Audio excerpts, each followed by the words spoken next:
Hi, my name is Beth, and I'm a programming assistant for the St. Johns County Public Library System, and you are watching a St. John's Reads program. St. John's Reads is our annual One Book, One Community program. This year we are highlighting the library book by Susan Orlean. So we'll have all kinds of wonderful programming that has to do with this book throughout the month of January that you can watch online on our website, on our Facebook page, and our YouTube channel. I'm here today at the Governor's House Museum and Cultural Center. We're doing different library tours to see what different libraries are like throughout our community, how they are different from the public library and how they're even different from each other. So I'm excited to visit this institution. I didn't even realize it had a library, so that's something to keep in mind, that museums also have their own libraries. And so I'm going to meet the collections coordinator, Marion, in just a moment, and we are going to take a look at the map collection here. If you've already read the library book, you know that the Los Angeles Public Library has one of the 5 largest map collections in the United States. Well, the Governor's House also has a very large map collection, so we're going to go check that out. Come on, let's go see. Hi, Laura. Hi. Can you tell me a little bit about where we are right now? Sure. So I'm Marion. I'm the collections coordinator at Governor's House Library, and we are in the lobby of Governor's House Cultural Center and Museum right now.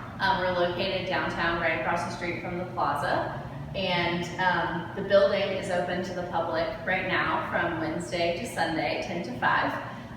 This building is currently a museum and information center about St. Augustine, but 50 years ago it was actually the United States Post Office for St. Augustine.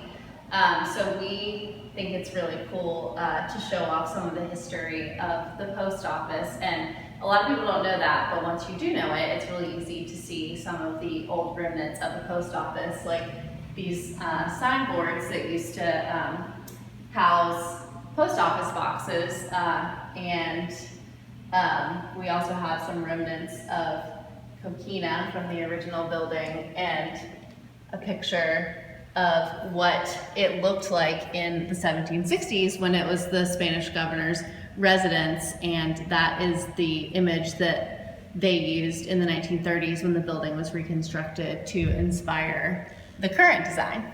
So this is where we house all of our library material. Our library was collected and created by the Historic St. Augustine Preservation Board, which was a state agency that operated in St. Augustine from 1959 to 1997, and their primary goal was to restore and reconstruct Spanish colonial buildings on St. George Street. So many of the buildings that you'll see today in the downtown you may think are from the 17th or 18th century, but they're actually from 1965.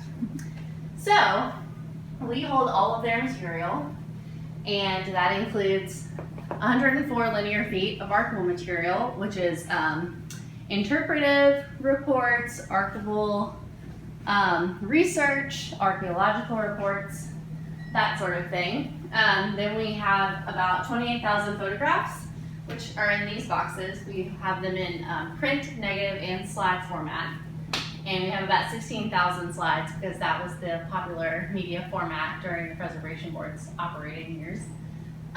We have about 500 books about the history of St. Augustine and Florida. We have many more that are stored in our offsite facility in Gainesville, but these are the ones that are the most used and requested by our patrons. I'm sorry, can you just tell me, so is this library open then to the public, or how does that work? The library is open to the public for researchers by appointment only. So we welcome anyone to contact us by email or phone and make an appointment to come in and use our collections. Great. These flat files hold all of the architectural records that the Preservation Board created when they were restoring and reconstructing buildings. So each building that they worked on has architectural plans that we store here in St. Augustine, and then we also have in these flat file drawers all of the drawings of Governor's House from its reconstruction in the 1930s to now. And then These flat files hold our map collection. We have over 800 maps of historic St. Augustine, of Florida, of the Southeast, and we even have a few of the world. Wow, I'm excited to take a peek at those. Yeah. So what is this that we're looking at?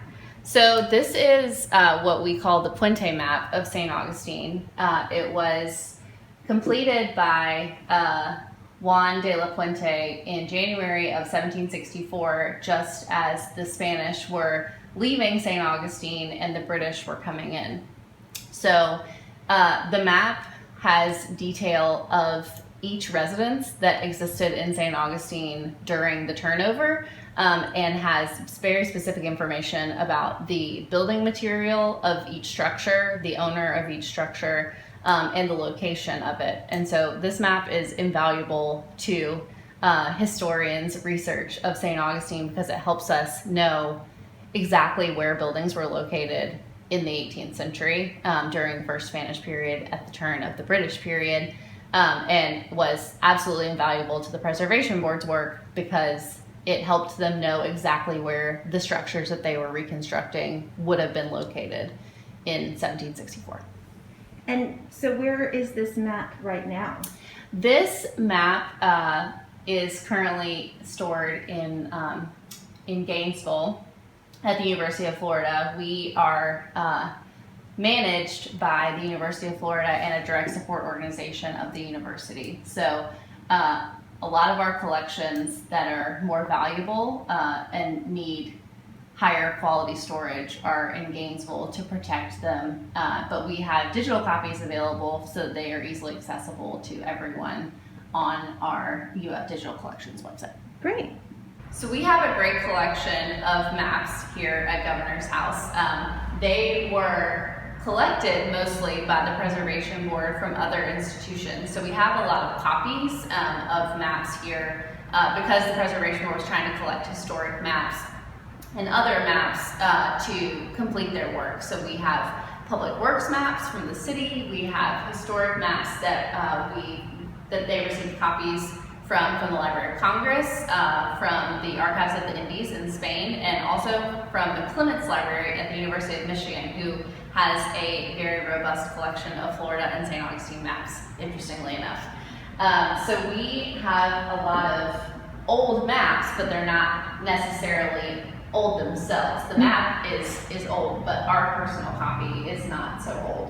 So one of the oldest maps that we have a copy of is the Boazio map, which is from 1589. It's one of the earliest known maps of St. Augustine, and Boazio map is special because it depicts Drake's raid of St. Augustine, which was in May of 1586. So it shows the ships coming in to siege St. Augustine. And you can see sort of the layout of the city and the very rudimentary fort that we would have had back in that time.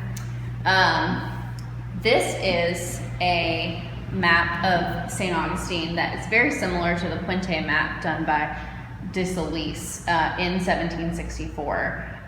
It's very colorful, so we like to pull it out a lot to show off some more fun color than some of our other maps, but this has a detailed view of the city and the fortifications around it, and then also has an inset of the state of Florida, or what cartographers thought the state of Florida looked like back in the 1700s. This map was done by Jeffreys, who was from England in 1775. And it shows the peninsula of Florida as well as the Bahamas. And so St. Augustine just barely makes it on this map. We're located right up in this area. So it cuts off a little bit of North Florida, but it shows an interesting look into the state at the time and also our connection to the Bahamas and the Caribbean. This map was done by Herman Mall, and it was done in 1715, so you can see how different the shape of Florida appeared on maps back in that time.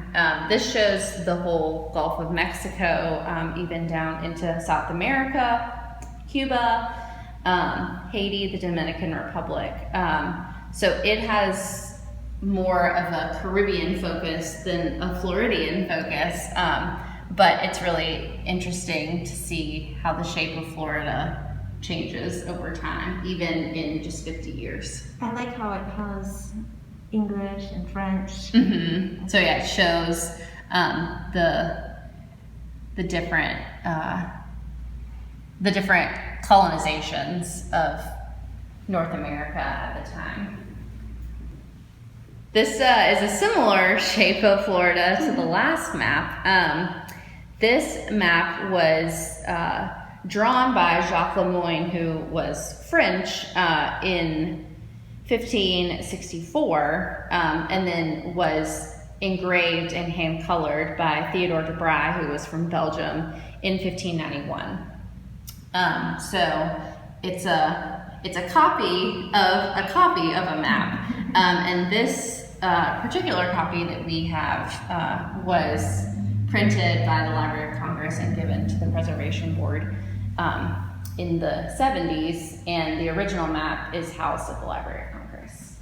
This is a Spanish navigational chart that dates somewhere between 1820 and 1830, so it would have been very close to when the Spanish left St. Augustine and Florida became a territory of the United States in 1821. So it just shows seafaring navigation for St. Augustine and gives some detail about the inlet and the depths of the water, and also where fresh water can be found, which is where the yellow circle is. And we also, in addition to having maps about Florida and St. Augustine, have some world maps, including this fold-out map of Madrid, which was brought back from Spain in 1967 when the Preservation Board took a trip to Spain to visit all of the historic sites that they had been learning about in their research. So this is a really cool, detailed version of what Madrid would have looked like in the 1960s. Very cool. So even though it's not directly related to our collections, it is a really cool piece that we have, and it's interesting to see what Madrid was like in the 1960s. Right. This is something that many people will be familiar with. This is one of our sets of the Sanborn maps. This particular set is from April of 1930, and it shows the building materials of different structures in downtown St. Augustine to help know how to best protect it from fire and other calamities. The Sanborn maps are a map set that is pretty widely available, but we are still glad to have one from the 1930s of St. Augustine. They're so pretty. Yeah, you can see how these were edited over time, because this was glued on and overlaid over the original to update structures or lot sizes. This is one of our latest maps. It was done in 1986, and it's a tourism map of St. Augustine that shows all the different businesses that were in St. Augustine in the 80s. So this really shows how tourism took off in St. Augustine in the second half of the 20th century, and how many different businesses and tourist attractions we had at the time.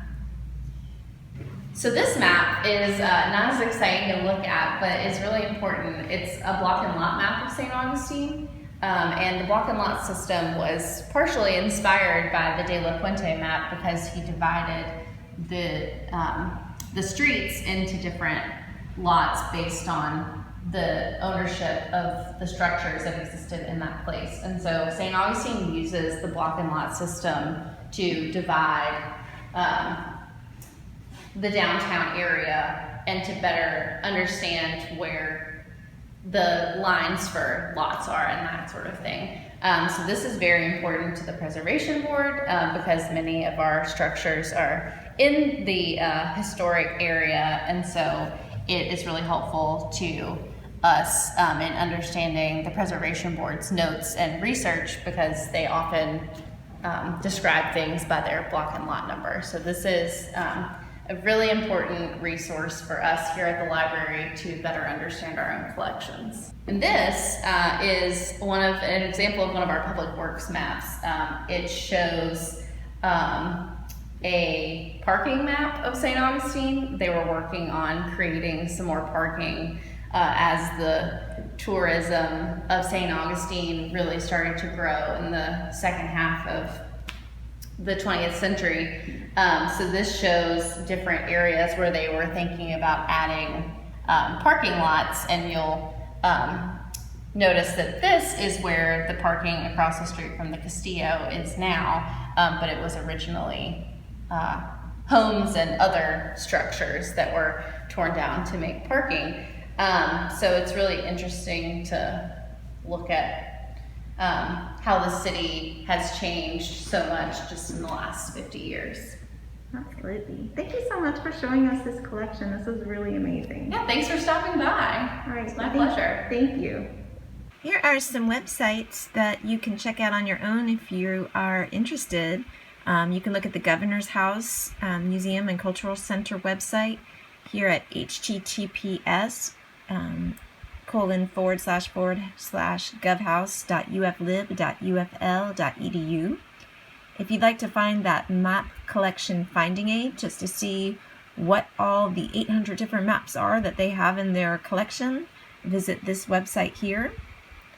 If you'd like to look at that Puente Map a little closer that she was showing us, that's this one here. There's another similar map that was created during the British period when the British were handing the reins back over to the Spanish for the second Spanish period. That's this Roque map here. And then if you want to follow the Governor's House on social media, find them on Instagram at GovHouse or on Facebook at GovHouse Library. And while you're at it, have you friended us, the library? Find us on Instagram at St. Johns County Library on Instagram, or at SJCPLS on Facebook. We want to be your friend. Well, thank you so much for watching. I had a lot of fun and I learned a lot while I was here. I hope you did as well. If you enjoyed this program, please like it, comment on it, and share it. And please stay tuned for other great St. John's Reads programming. You can watch the events live as they happen, or you can watch them at your convenience. You can check those out on the library's website, the Facebook page, and our YouTube channel. Thanks again so much for watching. I hope you have a great day, and we'll see you at the library. And if you need help getting a hold of this book, just ask anybody at your local library. Thank you so much. Bye-bye.